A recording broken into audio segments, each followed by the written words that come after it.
हरे कृष्णा कृष्णा कृष्णा हरे हरे, हरे राम राम राम हरे हरे, हरे कृष्णा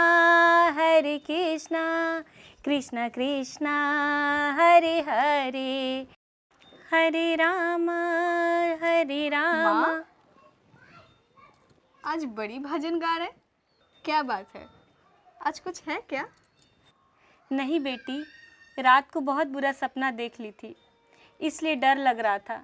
सोची भगवान को याद कर लूँ, कहीं कुछ बुरा न हो जाए। अरे माँ, सपना तो सपना ही होता है। हम लोग जो सोचते हैं वो कभी कभार देख लेते हैं।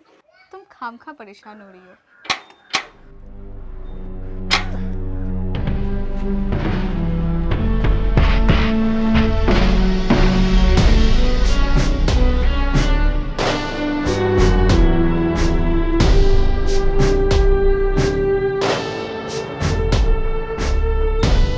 अरे ये कौन है? शायद कोई भिखारी है, लगता है कुछ मांगने आया है। इसे कुछ दे दो। पता नहीं कहाँ कहाँ से सुबह सुबह भिखारी चले आते हैं मांगने के लिए। आप रूपमती जी हैं और आप दुर्फेकन की माँ हैं। हाँ, हम दीदी हैं। हम माँ हैं, पर आपको क्या काम है उससे? अरे हमको उनसे कोई काम नहीं, उसने तो मेरा ही काम तमाम कर दिया है। पता नहीं किस मिट्टी का बना है दुर्फेकन।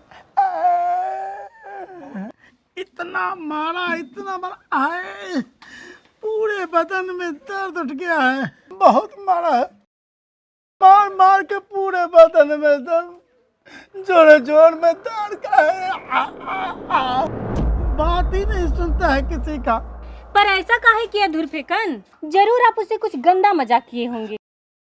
अरे आप हैं कौन? और दुर्फेकन ने आपको मारा क्यों? हम बहुत अच्छे से जानते हैं अपने भाई को।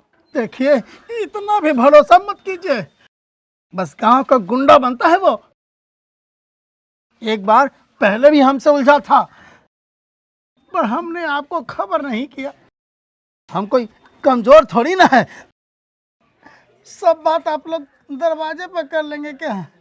अरे थोड़ा पानी तो पिला दीजिए, अंदर तो बुला लीजिए। ठीक है आइए।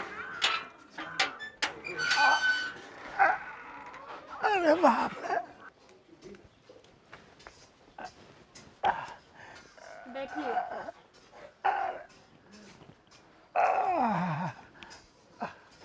इतना मारा है कि पूरा बदन दर्द से करार।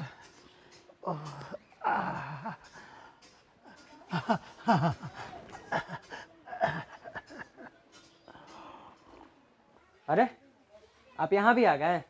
चलिए निकलिए यहाँ से। चुप करो दुर्फेकन, कितना बदतमीज हो गया है तू। तू मेरे सामने बड़ों से ऐसे बात कर रहा है, तो पीछे कैसे करता होगा? एक बार भी सोचा नहीं कि ये तुम्हारे पिता के समान है। पर दीदी ये हरदम जीजा जी के बारे में उल्टा पुल्टा बोलता रहता है। कोई हमारे घर के बारे में ऐसा बोलेगा, घर के लोगों के बारे में ऐसा बोलेगा तो हम चुप रहेंगे? मुंह तोड़ देंगे ऐसे का हम। पर हुआ क्या? चाचा जी आप बताइए, आप मेरे पति के बारे में ऐसा क्या बोलते हैं और क्यों बोलते हैं? सुधाराम ने सेठ जी से बहुत पहले पैसे लिए थे और अभी तक उसने लौटाया नहीं। ऊपर से सुमरुआ को भी कर दिलवा दिया। तो सेठ जी ने कहा कि जाओ सुमरुआ से पैसे मांग कर ले आओ। यही बात मैंने धुरफेकन से कहा कि तुम्हारे जीजा ने सेठ जी से बहुत कर्ज लिए हैं। इसी बात पर उसने मुझे बहुत मारा, इतना मारा आए है।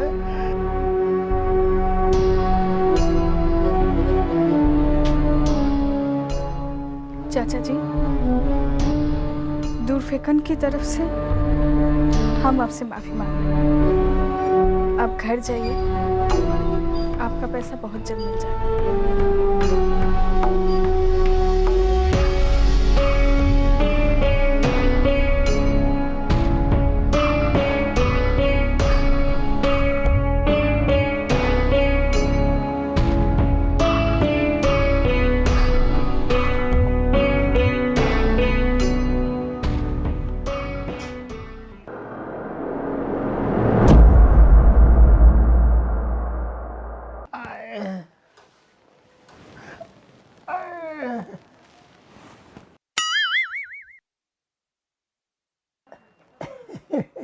मालिक काहे अपना बाल नोच रहे हैं? जो भी थोड़ा बहुत बचा है वो भी साफ हो जाएगा। अरे गंजे हो जाइएगा। काहे इतना गुस्सा हो रहे हैं?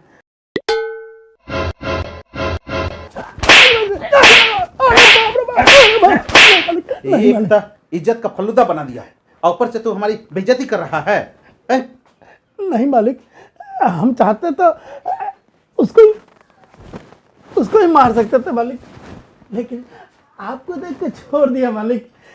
अगर हमारे हाथों से मरमरा जाता तो पुलिस आपको भी तो पकड़ के ले जाती ना। चुप मुंशी, तुमको एक चींटी मारने की भी हिम्मत है?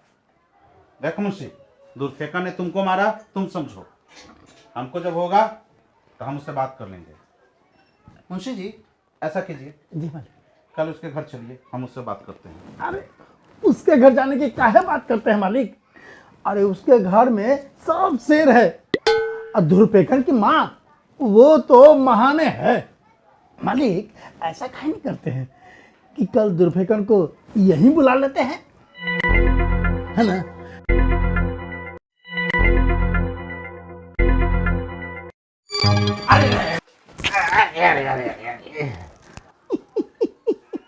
अरे अरे भाग्यवान, काहे नहीं एक ही बार कूद करके जान ले लेती हो?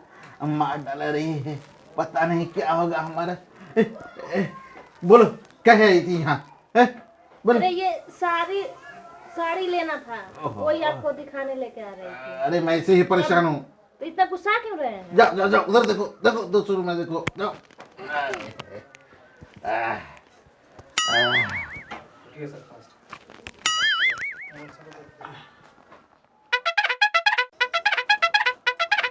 जाइए जाइए, कल सुधाराम को बुलाइए। मालिक अगर हम यहाँ से गए तो धुरफेकन फिर न कोई लफड़ा खड़ा कर दे। क्या मुंशी जी, ज्यादा गुस्सा मत दिलाइए। जाइए और सारा हिसाब किताब करके रखिए।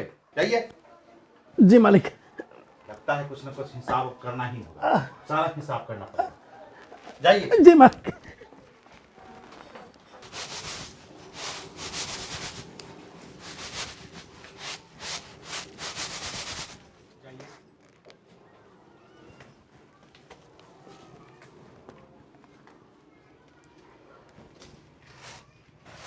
क्या बात है? उदास क्यों लग रहा है?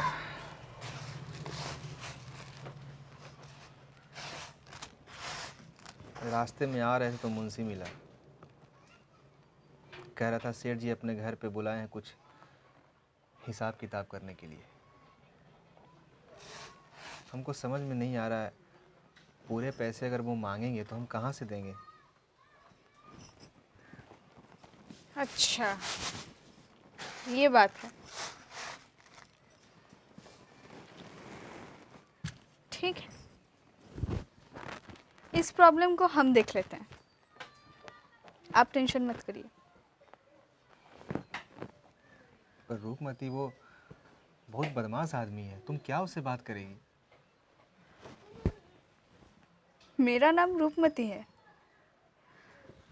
और हम ही देखते हैं सेठ गांव के कितने लोगों को बेवकूफ बना के ऐसे पैसा लेता है। हम संभाल लेंगे। अरे रूपमती, तुमको इतना सोचने की जरूरत नहीं है, हम हैं ना, सब हम पे छोड़ दो, हम सब कर लेंगे। लेकिन हम आपकी पत्नी हैं।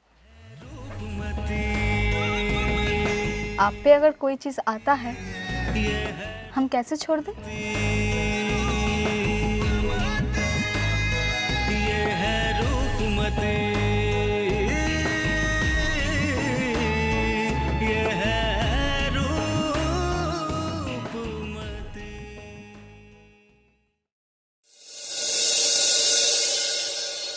अरे कहा चाचा, क्या समाचार है? एक स्पेशल चाय पिलाइए ना। अरे काहे नहीं मिलेगा धुरफेकन? और आज बहुत खुश नजर आ रहे हो, क्या बात है? अरे चचा, इसके पीछे बहुत बड़ा कारण है। हाँ? कल से ये धुरफेकन और हम लोग पढ़ने जाएंगे। ऐसा कैसे हो गया? अब बूढ़ा तोता भी पढ़ने जाएगा, ये तो बड़ा आश्चर्य की बात है भाई। क्या बोले चाचा? अरे ना कुछ नहीं। बूढ़ा है आप, अपने बारे में सोचिए ना, अभी तो हम बच्चे हैं। क्या दोस्त सही कह रहे हैं ना? हाँ बॉस, एकदम सही है बॉस, तुम कभी गलत बोलते हो? तब सुनिए चाचा जी, आप बस चाय बनाते रहिए, हम तो अब बाबू बनेंगे। अच्छा बाबू साहब, तो पहले का 270 रुपया और अभी का 10 रुपया, यानी कि 280 रुपया निकालिए और बाबू साहब बनते रहिए। अरे चाचा, क्या छोटा मोटा पैसा का बात करते हैं? अरे कुछ दिन और रुक जाइए, पूरा दुकान खरीद लेंगे।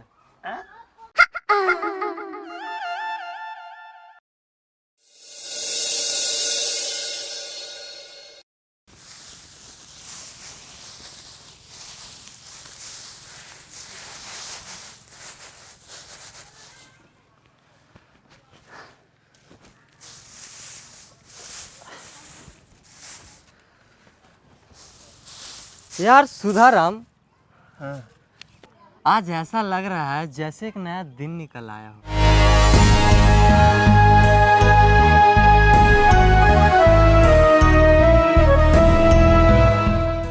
सर कोई चिंता ही नहीं, एक सुकून सा महसूस। इसके लिए रूपमती भाभी का बहुत बहुत धन्यवाद। बहुत किस्मत वाले हो तुम, ऐसी भाभी मिली। हो गया तारीफ भाई सुमारू, धन्यवाद ऊपर वाले को। सब कुछ भगवान के इशारे से होता है, सब कुछ उन्हीं के हाथ में है। ये सेठ का भांडा बहुत पहले ही टूट गया होता, पर हम ही रूपमती को कुछ नहीं बताए। हाँ हाँ ठीक है, पर सुधाराम भाई, जब टाइम होता है तभी सब कुछ होता है। सही बात है भाई, सब कुछ टाइम पर ही होता है। हाँ इसलिए आदमी को इंतजार करना चाहिए। बिल्कुल बिल्कुल। यार सुधाराम, एक बात तो समझ में आ गया कि पढ़ाई कितना जरूरी है।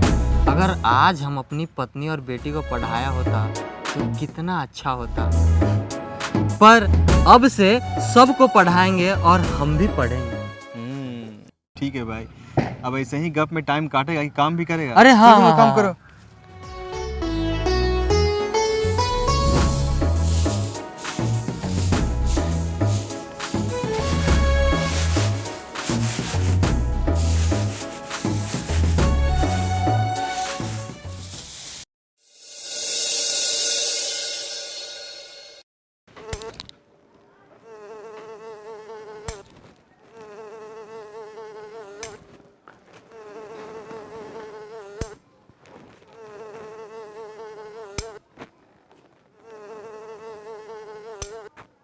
मुंशी जी, ये क्या कर रहे हैं आप?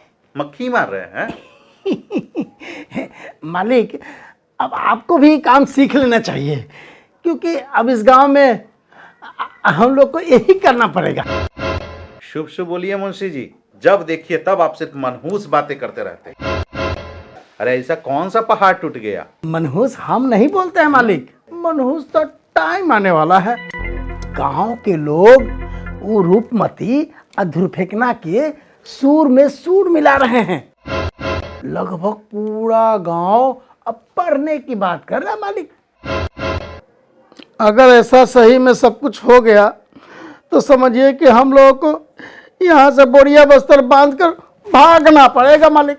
अरे मुंशी जी, हम भी कोई कच्ची गोलियां नहीं खेले हैं। अरे कहना और करना अगर इतना आसान होता तो लोग कब का तरक्की कर गया होता। बस अब आप देखते जाइए।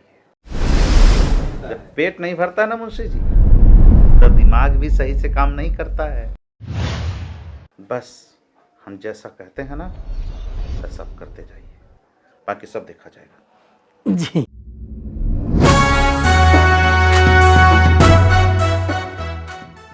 आप फिक्र ना कीजिए, हम जैसा कहते हैं वैसा करते रहिए, जो होगा सो देखा जाएगा। जी मालिक। अरे बाप रे, ठहरो तूफान में, काहे ऐसा करती रहती हो? कब सुधरोगी तुम? आप सुधर गए हैं क्या? कि हम सुधर गए? सुनिए ना जी, हमें मायके की बहुत याद आ रही है। तो जाना था, एक साड़ी दिलवा देते। हे भगवान, यहाँ कुछ भी हो जाए, इसका तो बस एक ही गीत है, गाती रहती है। ठीक है, जाओ जाओ, कल बाजार से नई साड़ी ले लेना। जाओ, अब हंसो हंसो, जाओ जाओ जाओ जाओ।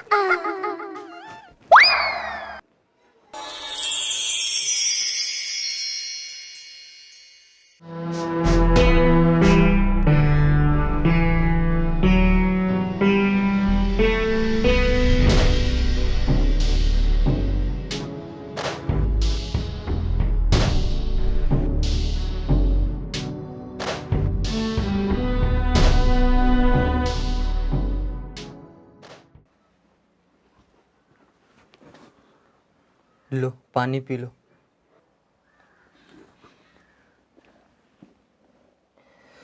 जल्दी दवा खाओगी तभी तो ठीक होगी ना। कितना मुश्किल से दवा लेके आते हैं और तुम हो कि खाती ही नहीं हो। टाइम पर दवा नहीं खाओगी तो जल्दी ठीक कैसे होगी?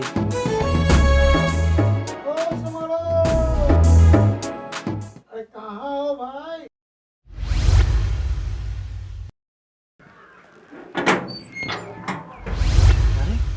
मुंशी जी, आप हमारे यहाँ इस वक्त कोई खास बात था क्या? हैं? क्यों, हम नहीं आ सकते हैं क्या? अरे भाई, तुम तो हमारे छोटे भाई की तरह हो, तो सोचा कि मिल ले। वैसे भी सेठ जी ने कहा कि सुमारू के घर जाकर उसकी मेहरारू की हाल चाल ले लेंगे, तो मैं चला आया। क्यों, नहीं आ सकता क्या? वो तो ठीक है मुंशी जी, पर अभी हमारे पास आपको देने के लिए पैसे नहीं है। कर देना बात पागलों वाली। अरे भाई, हम तुमसे पैसे लेने थोड़ी आए हैं। अरे सब बात यहीं करोगे कि अंदर भी ले चलोगे? अरे हाँ ठीक है, आइए आइए।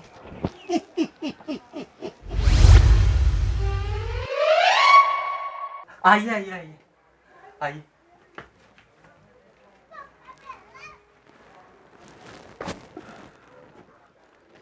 बैठिए मालिक, बैठिए।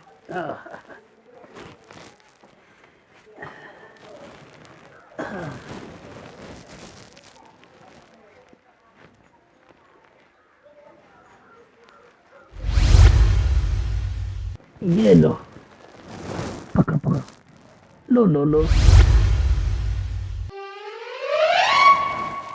देख सुमारू, तू इस गांव के समझदार व्यक्तियों में से एक है, इसीलिए मैं तुम्हें कह रहा हूं कि जिसके पास पैसा होता है ना, उसको सब चीज अच्छा लगता है, वरना सारी दुनिया काली दिखती है।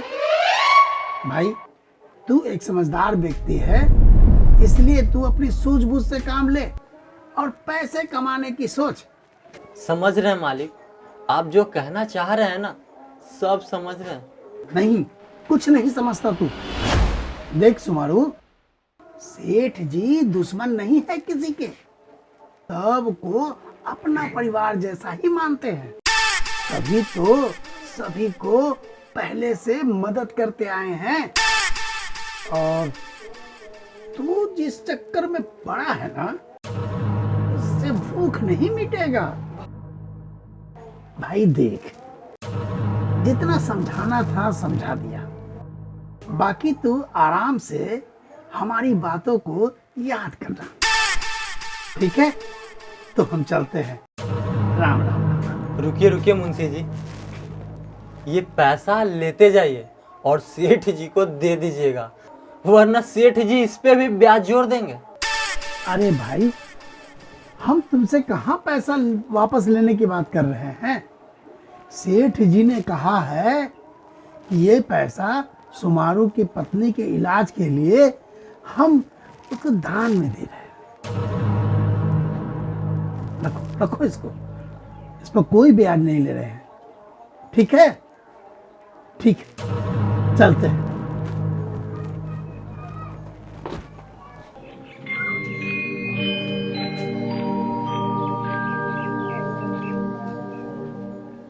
कभी कभी ये समझ नहीं आता कि आखिर जिंदगी है क्या। मजबूरी हरदम मजबूर कर देती है।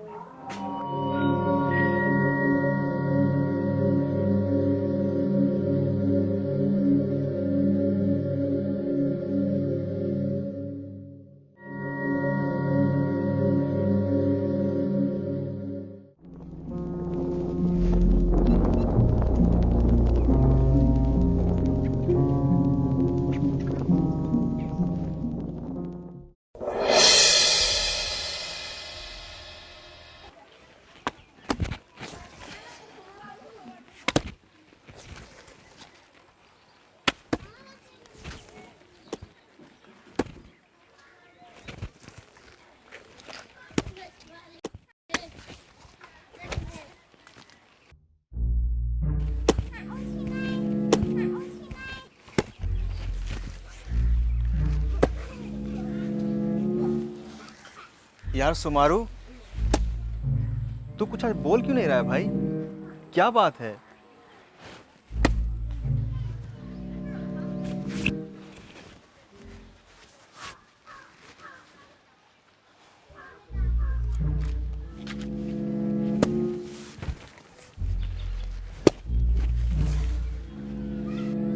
यार सुमारू, क्या बात है भाई? आज तुम कुछ बोल नहीं रहे हो। बस कुछ खास बात नहीं, बस ऐसे ही कुछ सोच रहा था। क्या सोच रहा है मेरे भाई? मेरे से कोई गलती हो गया क्या भाई? तू कुछ बोल नहीं रहा है आज।